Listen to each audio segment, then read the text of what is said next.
இப்போ இ-பைக்ல மத்திய அரசு தர 5000 சப்சிடி எல்லாருக்குமே கிடைக்கும். இ-பைக் வாங்குனாலே ஆட்டோமேட்டிக்கா இந்த 5000 மானியமா குடுத்துருவாங்க. இ-பைக் ஷோரூம் போய் கேட்டாலே, அதோட பிரைஸ் என்னன்னு கேட்டாலே, அவங்களே ஆட்டோமேட்டிக்கா மத்திய அரசோட இந்த 5000 சப்சிடிய லெஸ் பண்ணி தான் மீதி பிரைஸ நமக்கு சொல்லுவாங்க.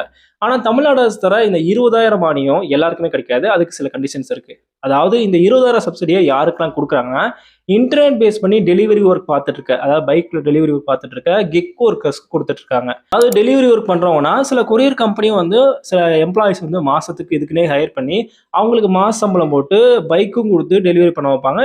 மாச சம்பளம் குடுத்தாலே அவங்க வந்து அந்த கம்பெனிக்கு கீழ ஒர்க் பண்றவங்க தான். இதே இது சில ஹோட்டல்ஸும் பண்றாங்க. சில டெலிவரி பண்றதுக்காகவே அவங்களே ஸ்டாஃப் ஹையர் பண்ணி அவங்கள வச்சு டெலிவரி ஒர்க் பார்த்துட்டு இருப்பாங்க.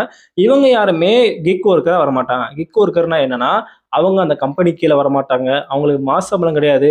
அவங்க வந்து ஒரு வேலை பார்த்தாங்கன்னா, அதுக்குரிய காசு மட்டும் பண்ணுவாங்க.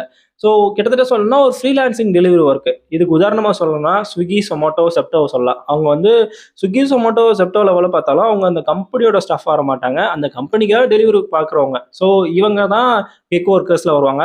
இவங்களுக்கு தான் இந்த 20,000 சப்சிடி வந்து எலிஜிபிள் சொல்லியிருக்காங்க.